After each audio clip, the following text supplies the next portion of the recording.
भगवत त्रिभुलाचार्य स्वामी। कमल भैया,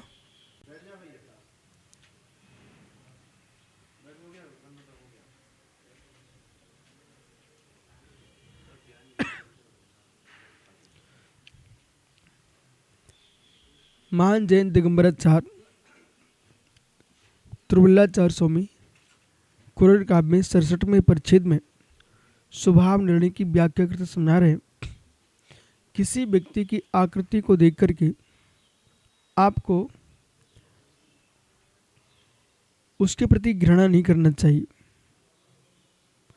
आकृतियां नाना रूप हो सकती है, गुणवत्ता पर दृष्टिपात करना चाहिए। कांटे वाले फल भी मधुर रस देते हैं और चिकने फल भी कड़वे होते हैं, इसलिए आकृति से प्रभावित नहीं होना चाहिए। बहुत सारे लोग सुंदर तो होते हैं शरीर से, तब मन असुंदर होते हैं। बहुत सारे लोग सुंदर नहीं है पर प्रज्ञा बड़ी सुंदर है।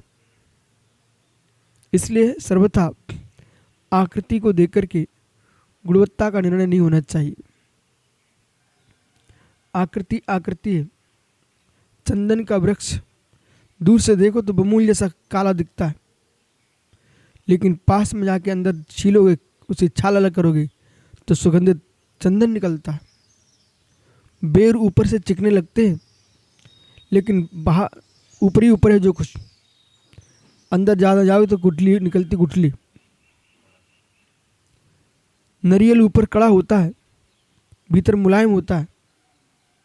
इसलिए आकृति पर निर्णय जो लेके जीते हैं वे कहीं ना कहीं भ्रम को प्राप्त होते हैं और जीवन में सफलता उनको हासिल होना असंभव है। पूरा पर तत्व निर्णय जिनके पास नहीं है वे गंभीर निर्णय के पात्र नहीं है। इसका ध्यान रखना चाहिए पारस। जो तुम्हारा सम्राट है उसका तुमको पक्ष लेना ही पड़ेगा, पर सम्राट के पक्ष के लेने के साथ सामान्य लोगों के बीच तटस्थ भी रहना चाहिए, न कि उनको आप सम्राट के राग में उनको मार दो। जहाँ सम्राट नहीं होगा वो तुमको देख लेंगे। और सम्राट के सामने खड़े होने करके आपने सब जीवों प्रति सद्भाव रखा है तो आप सम्राट से दूर भी होंगे, वे सब बाकी तुम्हारे साथ होंगे। संसार में ये नीति नहीं जानते, बहुत सारे चेले नहीं जानते और बहुत सारे नेता नहीं जानते। गुरु के राग में आकर के सामान्य श्रापों को उठा उठा के फेंक डाला। समय आया गुरु ने तुम्हें ही फेंक दिया। अब तुम आकर के उन लोगों से क्षमा मांग रहे हो, मेरे सामने मांग रहे थे कि हमने आपके साथ ऐसा किया। तुम्हारा विवेक कहाँ गया था?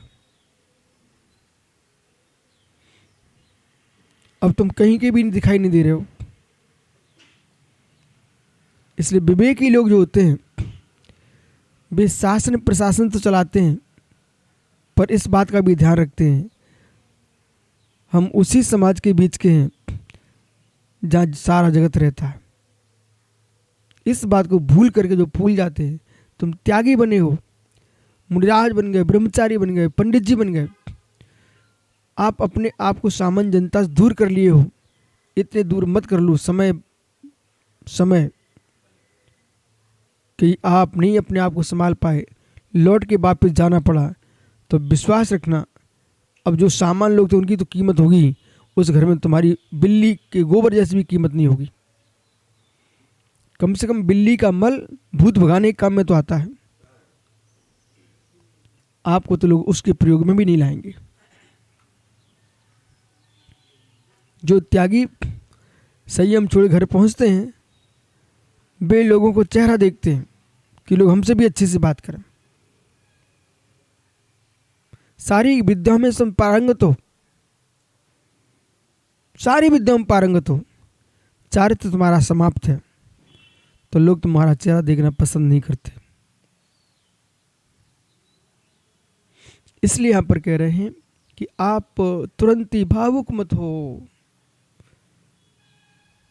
ऐसे बहुत सारे जीवों को हमने देखा जो 2 दिन की भीड़ को देख करके किसी दूसरे को देखना पसंद नहीं करते। मैं सम्राट बन चुका हूँ। अरे सम्राट, गद्दी पर 24 घंटे नहीं बैठोगे, आखिर में आपको उतरना भी पड़ेगा। उतरना पड़ेगा, इसलिए फिर सामान्य होना पड़े, इसके अपेक्षा से सामान्य विशेषात्मक बन के जियो ना। यही वस्तु का स्वभाव है।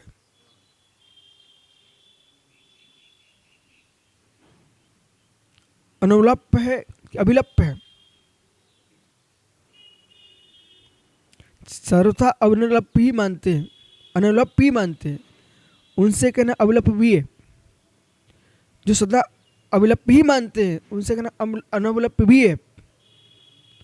वस्तु वक्ता वक्तव्य है, वाच्य वाच्य।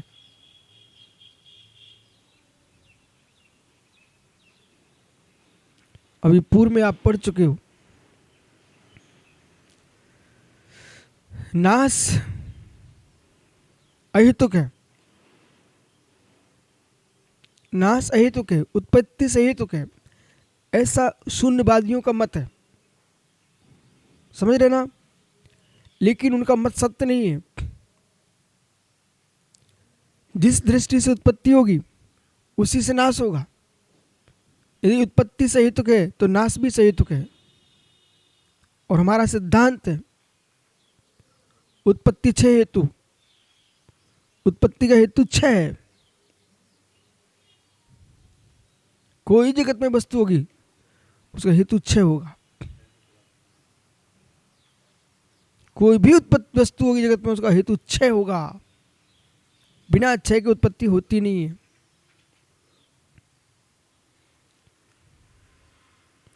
जो उन्होंने कहा आवाज से सामान्य,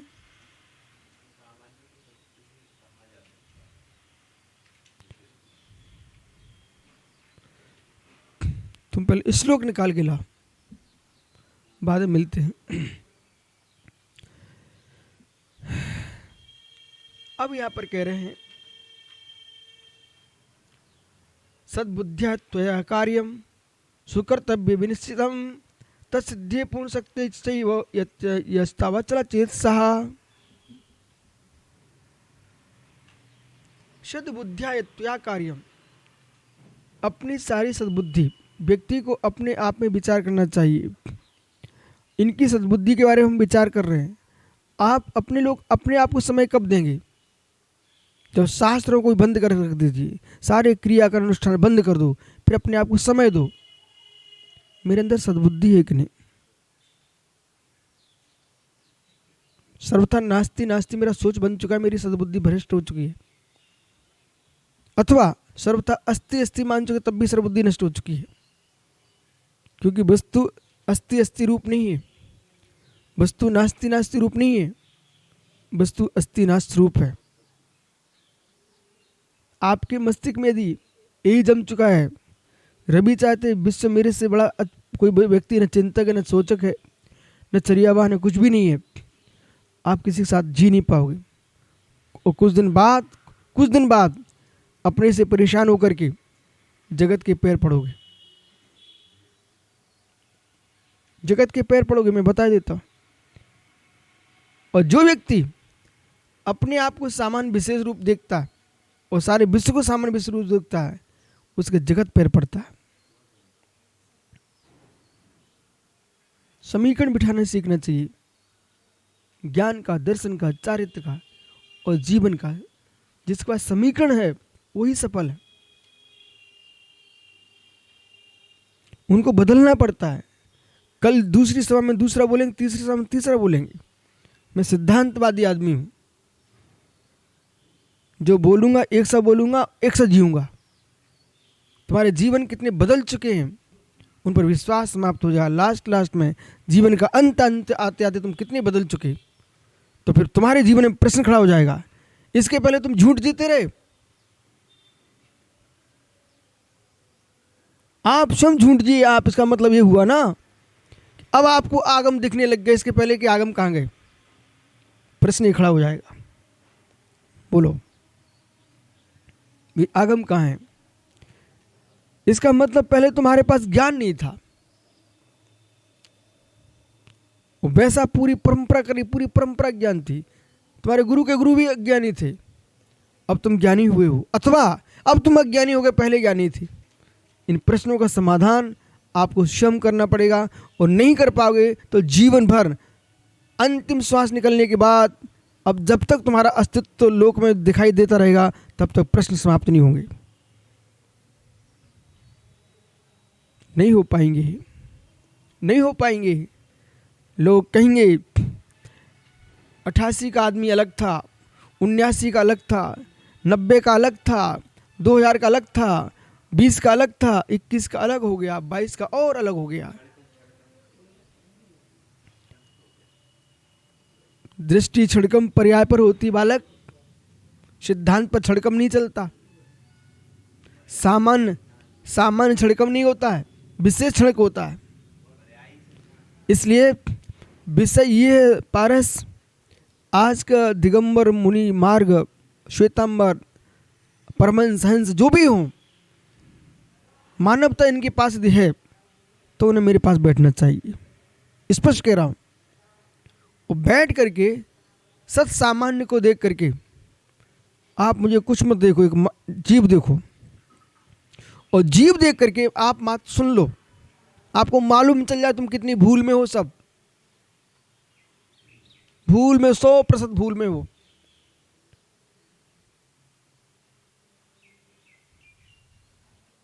जब तक एक दूसरे को सुनोगे नहीं, तब तक तुम अपनी भूल समझ में नहीं आएगी।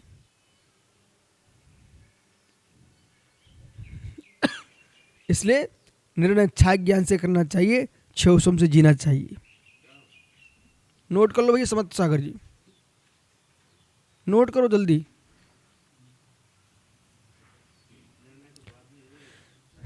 निर्णय छाय ज्ञान से करना चाहिए, जीवन क्षोसम से ही चलेगा। वो छाय से जीना चाहोगे, यहाँ अभी मर जाओगे। मतलब ये है, केवल ज्ञान तुम्हारे पास नहीं है, तुम्हारे पास क्षोसमिक ज्ञान है, आपका जीवन इसी से चलेगा। परंतु तत्व का निर्णय आपके ज्ञान से नहीं होगा, तत्व का निर्णय केवली के ज्ञान से होगा। वो केवली ज्ञान पर प्रश्न खड़ा करोगे तो तुम्हारे सम्यक के प्राण चले जाएंगे।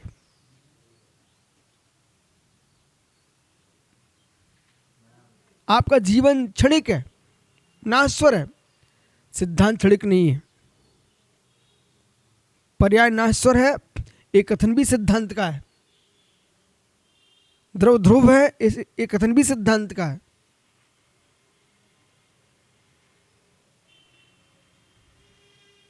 जिसको मात्र काली मिट्टी चाहिए वो उतनी खोद पाएगा, जिसको और लाल चाहिए तो और आगे खोदेगा, जिसको कंक्रीट चाहिए विशेष बारूद बनाने के लिए, वो अलग से कंकड़ निकलते हैं मिट्टी के अंदर,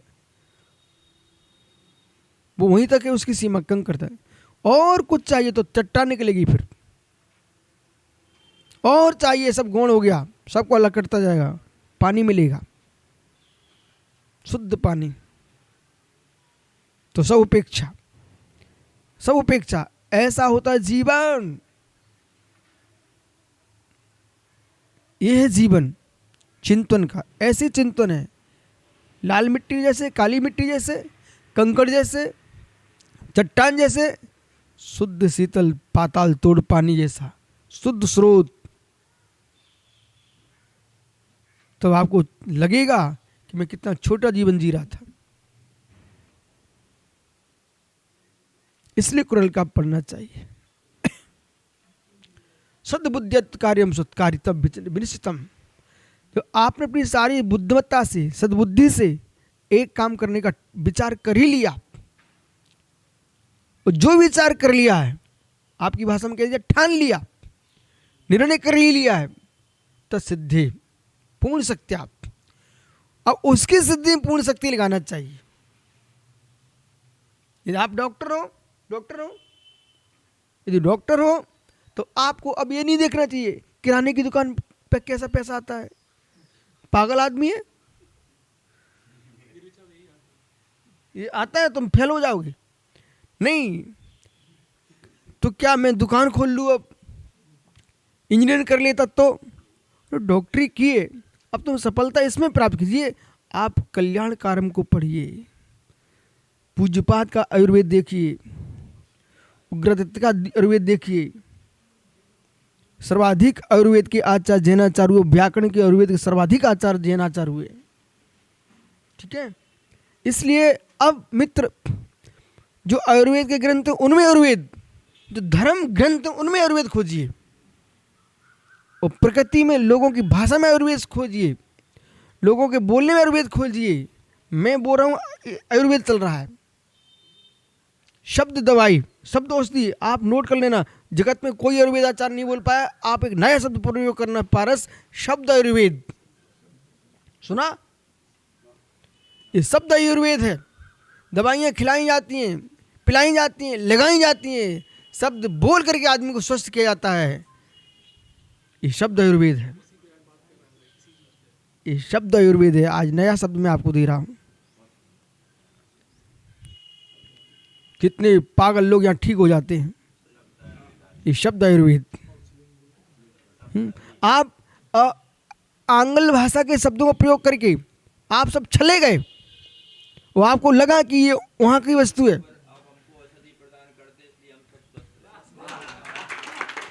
हाँ, ये उसी औषधि के बल पर ये सब जिए। छोटे छोटे बच्चे मुनराज सुबह शाम दोपहरी में 3-3 बार एक एक गोली खिलाई जाती है, सब स्वस्थ हो जाते हैं। शब्द आयुर्वेद। रोज आओ, कुछ नया सुनोगे। इसलिए जिनिमेडम मोस्मणम शब्द आयुर्वेद। ये पारस भाई कह रहे थे सत्यार्थ बोध तो विश्व का सबसे बड़ा ग्रंथ हो गया है। सद्बुद्ध्या कर्म कर्तव्यम, इसलिए जिस काम में दक्षित होगा भाई, अब दूसरे काम का विचार मत करने का हैं। अब पहुंचा ही नहीं है उनको, समय पर वो अध्ययन करेंगे, विश्वास उनको काम में आएगा वो ग्रंथ हैं।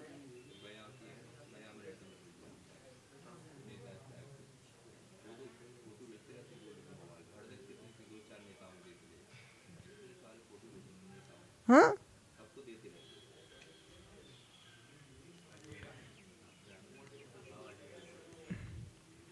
इसलिए सद्बुद्धिया, अपने उसारे बुद्धि काम करने ठान लिया, जब निश्चित कर लिया तब मालूम फिर आचार्य त्रोलवल्लाचार्य स्वामी कह रहे हैं यत स्वचलम अचलम चेतसा पूर्ण सकते, जिस काम को ठान लिया, अब मालूम मैं मुनि बना हूँ और मुझे दूसरा काम नहीं देखना, और नहीं देखूंगा तो अपने आप में सिद्ध होऊंगा, कर्म मुक्त सिद्धि भी होऊंगा और विश्व में प्रसिद्धि भी सिद्ध होंगे आप।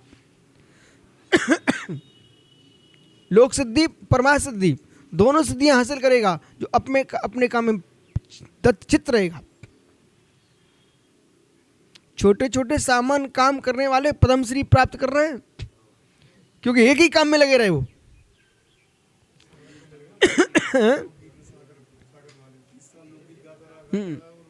बस अपने काम में दक्षित रहना चाहिए। तुम्हें कौन देख रहा है नहीं देख रहा नहीं सोचना चाहिए, आपको मालूम होना चाहिए। यदि हम लोग शुद्धि को सोच को भी जाते 4 दिन लोग देख लेते भैया जैन मुनि महाराज जा रहे हैं, वो पूछ रहा था भाई अब आपका कार्यक्रम कब तक चलेगा, उसने कुछ समझा नहीं, वो चला गया बंद करके। इसलिए तत्सिद्धे पूर्ण सकता ये चेतसा,